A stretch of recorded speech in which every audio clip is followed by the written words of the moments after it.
Bienvenidos a mis videos sobre actualidad política e historia. Mi nombre es José Carlos Parada. La tradición judeocristiana, expresión sobre cuya validez no entraré a polemizar, no es el único basamento de la civilización occidental. Esta es el resultado de una síntesis entre muchos elementos, entre los cuales uno de los más importantes es la cultura grecolatina o grecorromana.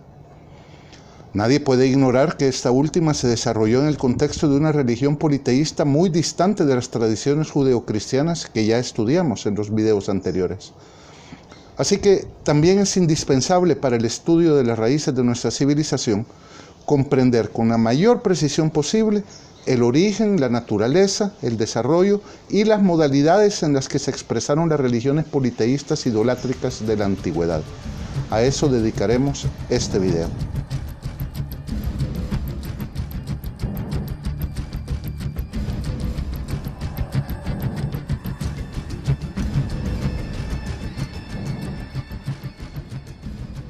Como dijimos en el capítulo anterior, tomaría muchos siglos el alcanzarse la plenitud de los tiempos.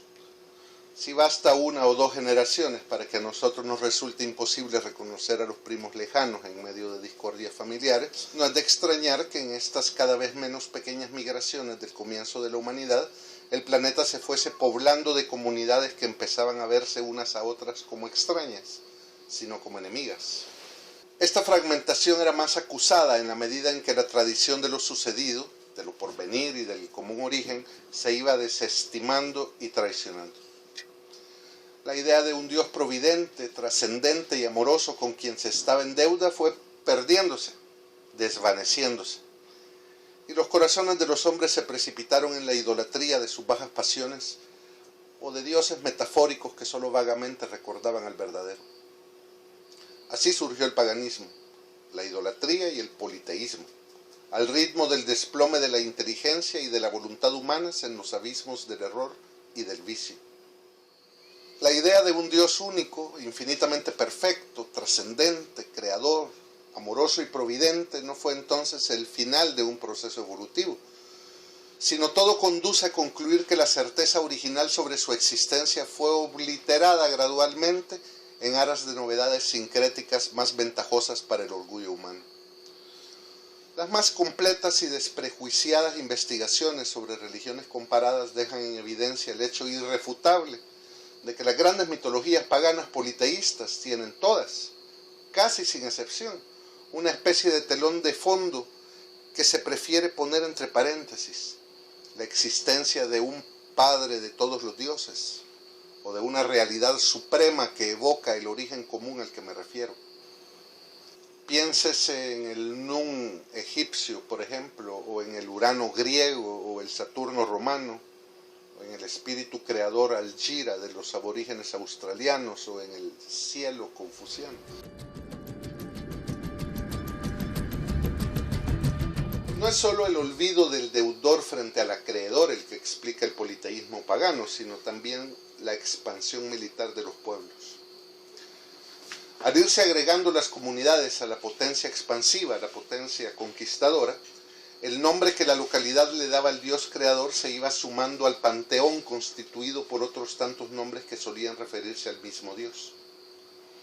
Ese fue el caso preciso del paganismo egipcio, padre de todos los paganismos, pero también el del sumerio, del griego y romano. La diferenciación de lo que en principio era lo mismo, la diferenciación entre esos dioses locales, corrió a cargo de sugerentes y a veces bellos mitos llenos de poesía y de básica pero errónea filosofía. Pero como ya dijimos, casi todas esas novedades religiosas conservaron más o menos latente, envuelta en un velo de relativo y a veces respetuoso silencio, la idea más o menos vaga de un Dios único, supremo y creador de todas las cosas. Y no es esta la única realidad común que todos los paganismos conservaron. También contamos entre ellas la realidad común del sacrificio. Todas las religiones del planeta cuentan entre sus ritos el del sacrificio, que consiste en la ofrenda de un animal, frutos vegetales o bebidas que se ofrecen a los dioses y generalmente se consumen durante o después de la ceremonia. desde los egipcios, pasando por los persas, celtas, los yoruba africanos, griegos, romanos, hasta los aztecas y mayas. Todos celebraban sacrificios. Algunos de estos pueblos, y no los más atrasados precisamente, llegaron, ya veremos por qué, a practicar sacrificios humanos. La celebración de dichos ritos sacrificiales, herederos de los primigenios ritos que pretendían sin duda simbolizar la satisfacción que se adeudaba por el primer pecado de nuestros padres, y que pretendían preanunciar el futuro sumo sacrificio del Christos.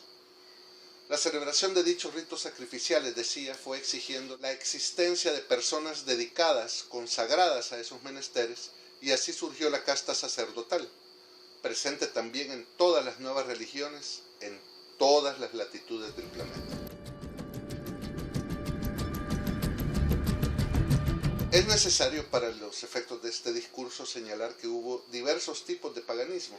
Me referiré en particular a tres: el alegórico poético, el práctico utilitario y el paganismo demoníaco. De alguna forma, el primero de esos paganismos se concentraba en la elaboración y contemplación de los pintorescos mitos que individuaban a cada una de las deidades y que al mismo tiempo pretendían darle una básica coherencia a cada panteón. Esas mitologías, en su calidad de alegorías poéticas, solían estar preñadas de una elemental descripción metafórica del origen y de la constitución del mundo. Por supuesto que estos tejidos de leyendas y de mitos no exigían una adhesión incondicional del intelecto y de la voluntad, sino que estaban orientados a la satisfacción sensible de los hombres. No había tal cosa como un credo del Olimpo. Decir, creo firmemente en la existencia de Júpiter y de Marte, eso no tenía ningún sentido.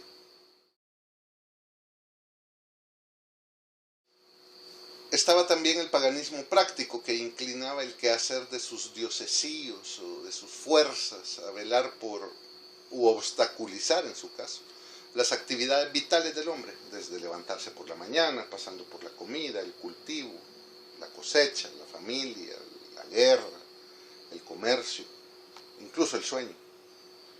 A veces, no era la norma, incluía unas pocas directrices morales fundamentales para la vida en sociedad. Este paganismo, como el de los romanos o el de los chinos, por ejemplo, no solía estar adornado de las espectaculares sagas mitológicas que podemos apreciar en los nórdicos, en los egipcios o en los griegos, por ejemplo. Más bien eran religiones que apuntaban al quehacer diario y estacional, político incluso.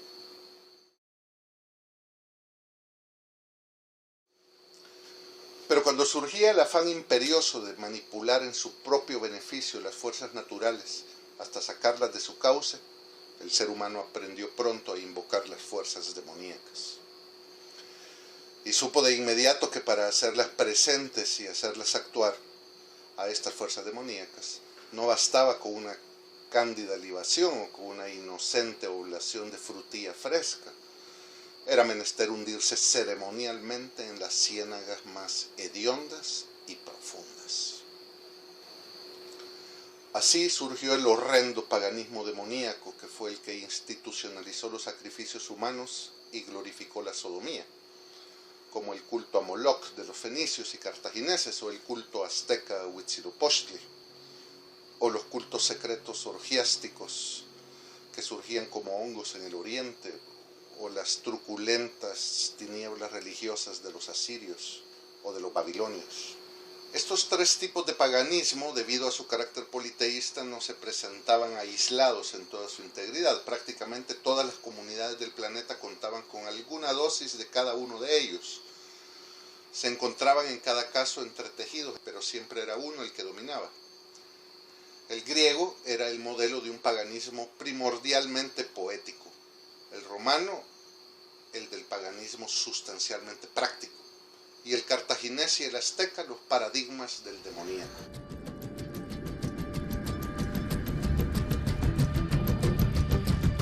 Las religiones paganas eran vagas, superficiales, desviadas, supersticiosas y erradas, alevosamente falsas y terroríficas en ocasiones.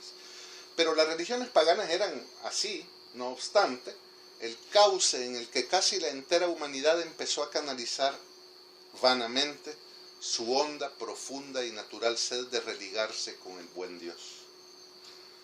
Y digo casi toda la humanidad, casi, pues no faltaron, hay que decirlo, vigorosos eslabones en la transmisión de la verdad original, o mentes geniales y heroicamente honestas como nenúfares en el pantano que buscaban con valentía la verdad en medio de la confusión, y que en el mejor de los casos seguían fieles sin paliativos al verdadero y único Dios de nuestros padres.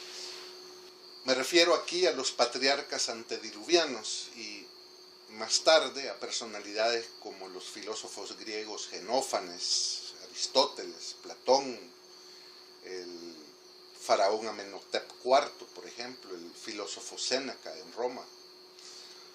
Siglos después de aquella nefasta revolución en lo que ahora llamamos el Neolítico, todavía había quienes, no habiendo perdido del todo la brújula, desde lo más profundo de su corazón, velada o abiertamente, conscientemente o no, suplicaban con harta sed algo así como esto: oh Adonai, pastor de la casa de Israel, que te apareciste a Moisés en la zarza ardiente y en el Sinaí le diste la ley, ven a librarnos con el poder de tu brazo.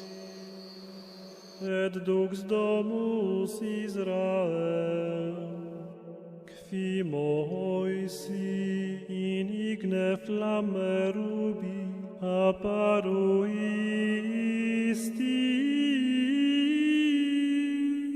et in Sina legem dedisti. Veni ad redimendum nos in brachia extens.